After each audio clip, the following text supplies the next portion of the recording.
What if the Paris area had its own team in the FIFA World Cup? We're just joking. But this stat is going to blow your mind. In 2025, across the 5 major European leagues, 1 in 10 players was trained in the Parisian region. That's insane!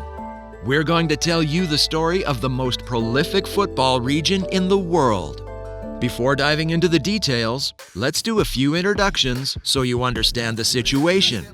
Kylian Mbappe, N'Golo Kante, Paul Pogba, William Saliba, Randal Kolo Muani, Riyad Mahrez, Ibrahima Konate, but also legends like Thierry Henry, Blaise Matuidi, Patrice Evra, Nicolas Anelka, Patrick Vieira. All right, we won't list them all, but I think you get where we're going with this. These players are among the very best of the past 20 years, and their common trait, you already know it. If French football excels at training, and if the country exports so much talent, it's because it relies on an exceptional talent pool. A 12,000 square kilometer territory that has nurtured hundreds of incredibly skilled players. Île-de-France is a treasure, a diamond mine overflowing with talent. It's the biggest talent pool in the world, ahead of Sao Paulo. And it's not me saying that. That's Antonio Salamanca, a scout that has worked for Liverpool, Tottenham, and Villarreal. As proof, football moves incredibly fast. Gone are the days when Brazil was the promised land of football. And gone too are the days when the South American nation dominated the international scene. Take the example of Real Madrid's number 9. Kylian Mbappe grew up in Île-de-France, in Bondy, not so far from Paris, where he quickly became a standard-bearer. In just a few years, his club saw the emergence of Joris Nagnan, Jonathan Akone, William Saliba of Arsenal, and of course, Kix himself. Paris and its suburbs feed the training centers, Ligue 1, and even the highest level of football. And looking back to 2018, the year the French national team won their second star above the rooster, more than a third of the world champions came from Paris. And it's far from over. According to Le Figaro in 2020, 6% of the players in the 5 major European leagues came from the Parisian region. And in 2025, that stat has surpassed 10%. How can we explain such an overrepresentation? Well, it's time to investigate. Île-de-France first offers a high population density. It's easier to find talented footballers in a region with 12 million inhabitants, which represents 19% of France's population. But it also boasts one of the largest networks of amateur clubs in the world. We're talking about 270,000 registered players out of the 2.2 million listed by the French Football Federation, FFF. And Antonio Salamanca describes the phenomenon best. There's a very raw playing style with high technical quality. This density and talent level are truly unique to the Paris region. You don't find this in the suburbs of Barcelona or Madrid, for example. Parisians develop an early relationship with the ball. It's at the heart of urban life.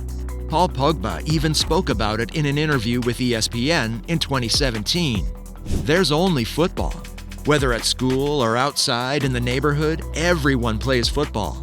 And it keeps people from just hanging around or getting in trouble. Every day, it's the ball. That's all there is. And we must not forget an important detail. In France, the departments of the Paris region are more affected by poverty. Saint-Denis, for example, has an unemployment rate of 19%. That's twice the national average. Football quickly emerges as one of the few ways to escape poverty. Elis Ramdami, a journalist, coach, and trainer for 10 years in Aubervilliers, explains, "Kids here develop an instinct for football very early, thanks to nearby facilities. It's the most accessible sport, with plenty of pitches, clubs, and low membership fees. Sometimes 3/4 of the population lives below the poverty line, and football is a way to achieve social mobility. Today there's more ambition than passion." William Saliba, the Arsenal defender who played for Bondy and Montfermeil, is the best example of this. As we speak, he is among the best defenders on the planet. And if Saliba managed to get into Saint-Étienne's training center, it was first and foremost due to his relentless drive to succeed. We asked Fabio Frasconi, one of his youth coaches, about the French defender. He wasn't necessarily the best, but I've never seen a kid more determined to turn pro. He knew every scout in the region, even those who weren't wearing a club's official jacket. In reality, what you need to understand is that over the years, football has gone beyond just being a passion. Young players have realized that becoming professional footballers, they can make a good living. And sometimes, they can even become millionaires before they're legally adults. A dream life for any kid on the planet. And naturally, in Île-de-France, after seeing so many players make it in the past 30 years, it sparks ambitions. And Ilis Ramdami knows this better than anyone. Getting out of this situation requires pushing beyond oneself, sometimes with life or death stakes. When we face teams from the outside, we see that our kids put in much more grit. That's how Île-de-France produces top talents in abundance. As Medine said in his iconic track, Grand Paris 2, the suburbs influence Paris, Paris influences the world. The entire football world has its eyes set on the Paris region. Letting future football stars slip away is out of the question. Every club is on the lookout. Take Bayern Munich, for example. The German football giant is now heavily investing in Île-de-France. Former Bayern Munich CEO Karl-Heinz Rummenigge spoke about this just weeks ago.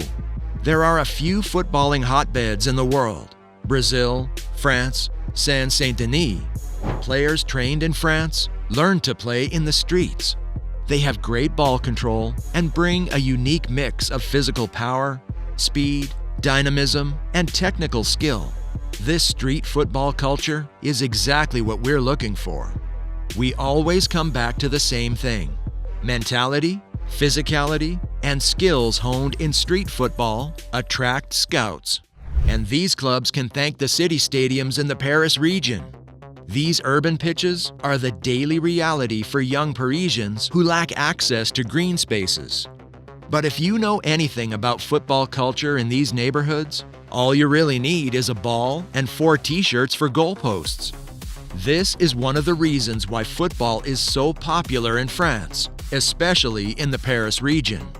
Playing football, it's easy.